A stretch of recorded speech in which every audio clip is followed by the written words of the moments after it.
We're so honored to have you here with us at the Herland Report, Bishop Harry Jackson. You are a famous person here in America, a famous author. You've written many books. You were educated at Harvard Business School, and you've been featured in the New York Times, Los Angeles Times, Washington Post, Washington Times, and I could go on and on. We're talking today about racism and about class differences, and as Europeans we know this is not necessarily connected to the color of somebody's skin, because in Europe we have the lower classes and they're white, and the higher classes and they are white. And in China we know the Chinese, they all have the same skin color, but still some are on the lower level and higher levels in society. But you have an interesting story about your father. Yes. Well, my father's story has really colored my experience in America. When I was 1 year old, my dad was a senior at Florida ANM University. He went there on the GI Bill, and he was involved in voter registration in the early days, and where blacks didn't really have free access to vote. There's great discrimination. And so one night on his way home from one of his meetings, he was stopped by a Florida state trooper who made him get down on his knees. The guy pulls out his gun, points it to his head, and then discharges his weapon right over my dad's ear, temporarily deafening him. And then he said, using the N-word, "If I hear about you doing this again, next time I'll kill you." And so my dad got up from that place, started home, and by the time he got home, he told my family that he decided that he was going, after he graduated, we were going to leave the South. And my grandfather had moved to a town in the north, Cincinnati, Ohio, and right above the Mason-Dixon line. And he moved us there. And that was the beginning of a lot of things. For the rest of my dad's life, he was involved in politics, not ever running for office, but during election time, there would be a sign for one politician out in our yard. We might even have a sign of a politician on the top of our car, bumper stickers. He believed that the right to vote was basically a sacred right, and that there were many people that weren't as fortunate as he was who didn't survive those demonstrations for voter registration rights and voting rights. They were actually murdered by the KKK and others in the South. So my mother, till she was 83 years old, volunteered every year at the polls, you know, when you sign people in and people vote, because they believed that that was such an important right. But one of the things we noticed as we were growing up is that where there was incident of lynching of blacks in abundance, there also was, by the same groups, KKK and what we might call now alt-right people, there was actually persecution and the same kind of oppression against Jewish people. And in America, it was the Jews who helped begin the NAACP. NAACP came out of, in the 1917, 18, 19 era, an anti-lynching movement that blacks were just being randomly captured, tortured, and lynched in various places around the country. And some of the people that first met to do something about this lynching of blacks were in fact whites and alongside of a large number of Jews. They funded these efforts. And so the NAACP, National Association for the Advancement of Colored People, was actually funded and begun by non-blacks. And it wasn't until the late 1960s until you had the first black executive director of the NAACP. In fact, they're organizing meetings, happened in New York City, in a home of a very wealthy New York businessman, and the then mayor of New York was in the meeting, and Jewish money helped fund this organization. So it was a racial reconciliation organization at its beginning. Today, unfortunately, many of those folks have lost their way, or I like to say jokingly, they've fallen off the bus and bumped their head, in that they've forgotten their roots. It's not that we're anti-whites in ACP. We're supposed to be anti-racial oppression and racism. And so they've kind of lost sight of what the original purpose was of the organization. And I've listened to you carefully at one of your TED Talks. Yeah. And it seems to me that your father didn't choose racism, or he became somebody who was very much against it in his life, even though he experienced that kind of humiliation strongly himself. Yes. Oh, this almost brings tears to my eyes. As I share this with you, I'll never forget at 12 years old, sitting down with my dad in the kitchen of our home in Avondale. It's a kind of very tough ghetto in Cincinnati, Ohio. And he began to tell me that he felt that racism was an emotional and mental disease. And he said, some of the people who have helped me most in my life have been white. And he said, some of the people who have done the most reprehensible things to us as a family and to me personally have been black. And he said, so do not judge people by their skin color. And this was before King's statements became so famous, et cetera. This was a credo that my dad lived by. And so he sent us to a private school, sent me to a private school that cost thousands of dollars. And he said, son, after I die, you're not going to have an inheritance from me.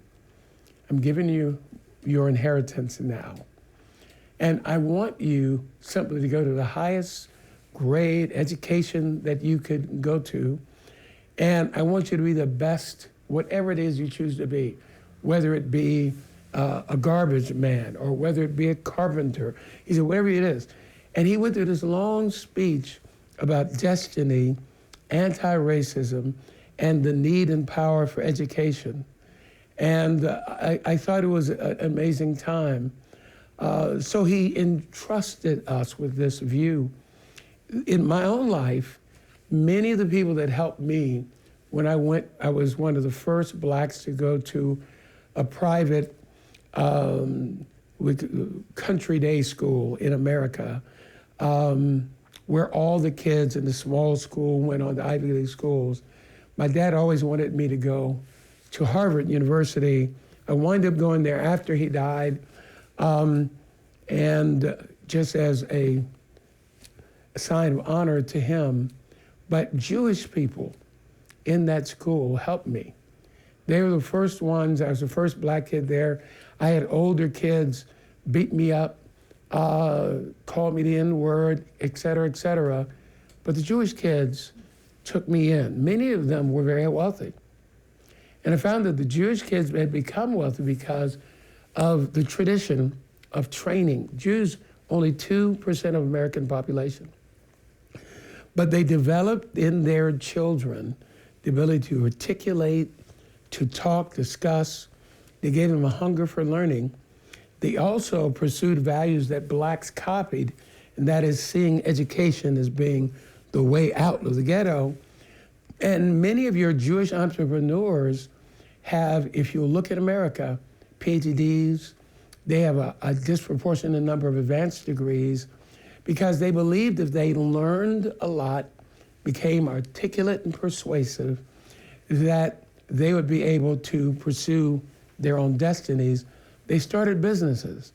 And I found out that they have a theological belief that they believe in really capitalism in this way. If you serve mankind and you make money in the process, That's good money. That's righteous money. And there's a philosophy about what it means to be a righteous man and to give to the needs of others. The most generous people in America, you'll find in the top 20 of those people, about 7 out of the top 10 and maybe 14 out of the top 20 are of Jewish descent. And I think around 40% of the Nobel Prize laureates are Jews as well.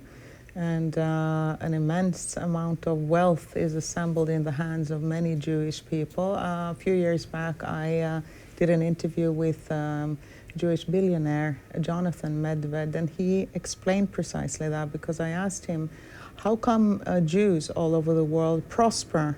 And he said that we believe that God created this world and it was imperfect. And this is why he put us here, so that we should spend our lives trying to make the world a better place, disregarded of whichever, whether you're a carpenter, a musician, a businessman, whatever, a professor, a nurse, whatever you do, your job is to do what's best for the community and try to make everyone else prosper as well. And that is a holy, like a commandment from God. So once you do that, you have really performed your religious duty as well. That's how he described it. Well, it was interesting. A few years ago, I contracted a very deadly form of cancer. I was given a 10% chance of living beyond 5 years. That was over 12 years ago. One day, as I had learned all this information about Jews and their values and tied it with biblical studies, I was being driven away from the place I received treatment at Johns Hopkins Hospital over in Baltimore. And I looked up, and for the first time I noticed that the cancer center that I was involved in was called the Weinberg Cancer Center. I realized it was a Jewish name. I also had received treatments in a place that was funded by someone called Sidney Kimmel. And I realized that because of the Jewish belief in the virtues of a righteous man, or the highest level of righteousness is for you to give money or opportunity to someone anonymously that they do not even know your name, you've never met them, and there are like these 7 levels of righteousness in the Jewish faith. And I realized that there were many people who've lived that out, but that I was probably alive if I was driving away, cancer is in remission, because someone, a Jewish man and woman, their family, believed their Bible enough to give millions of dollars for groundbreaking cancer research to be done at that place. And the treatment that I received that literally saved my life, along with the hand of God, were experimental. They're now the protocol for the kind of cancer I've had. But in those days, it was experimental. No one else was doing it. And I'm alive today because of Jewish generosity, energized by the love of God. And this brings us right back to the question of racism, whether it is somebody's ethnic background that decides whether he's good or bad, whether it's skin color, or whether it actually is good or bad is connected to something altogether different, which is whether we are good or bad, choose to be reliable, work hard, and do what we know to be the right thing, trustworthy people, honest people, people that are able to respect others, and especially respect those they may not understand that well. And the Jewish people we know too. I live in the Middle East, as I said, and there's a lot of racism also against Jewish people. They're from Arabs, and vice versa, and there are reasons why many also do not like Israel. I'm not saying there's good and bad with Israel, as there's good and bad with Libya and good and bad with Egypt. Yes. And that's the point. There's good and bad with us. Yes.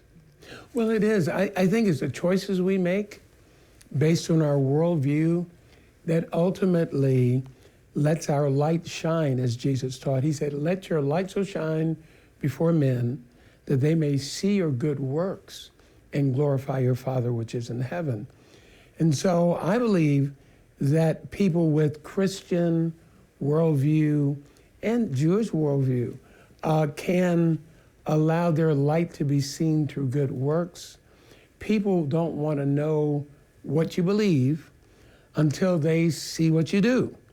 And I believe that the Jewish community in America has done an amazing job for Black civil rights. They've done an amazing job in this area of generosity for every person that deals with these dreaded diseases, and they're to be commended for that. And the way I deal with Israel as a nation, I applaud their right to exist. And then I say they still, as a nation, need to choose to do right things, choose to follow the teachings of the Bible, choose to have a humanitarian country, et cetera. And so I think that's part of the legacy my dad gave me, was an opportunity for me not to be consumed with hate, as so many of my Black brothers and sisters are, even some of my brothers and sisters in ministry, and to allow myself to perhaps choose wisely and how to work with and help others based on our faith. I find it interesting too to look at the revolutionary Jesus down there in the Middle East back then. Of him, Mahatma Gandhi spoke and said that he was the greatest leader and philosopher of our time. And obviously the most read man in the world, as the Bible is the most read book, or has been at least up probably to this point. But I find it interesting because he helped everybody, didn't he? Disregarded both race and creed. Samaritans who were disliked by the Jews. He helped the Romans. He healed the servant of the Roman guy who was really the big oppressor. And he was criticized all the time from his religious Christian or Jewish friends at the time for being that type of a liberal. And he came with the principle of equality, disregarded of race and creed and sex and gender, and brought that as a philosophical value into the Western pool of thought. So maybe we haven't been that good in actually following after the great master and philosopher Jesus. No, I think you're absolutely right. I think one of the most challenging things about our Western culture and our American culture specifically is the hypocrisy at times that is perpetrated in the name of our culture, and in some ways done in the name of God, that doesn't reflect Jesus' heartbeat. And I think that Jesus is not for, I'll say it this way, the classism that is being manifest and kind of rebuked in our circumstances in America, sexism, racism, that we find, a lot of these kinds of things, I believe God is at work exposing and challenging the West, and especially America, to live up to your creed, to be better than the worst thinkers, the inhuman people in your culture. I'm sure that's where America is now. We're going to have to choose what our nation and ultimately our world looks like in the years ahead. And the same goes, I believe, for Europe, where we come from, because we do have the same temptation of thinking that right or wrong corresponds with somebody's skin color. And it's a big issue pertaining to the thought of supremacy, that one must be humble and know that we are all children of God.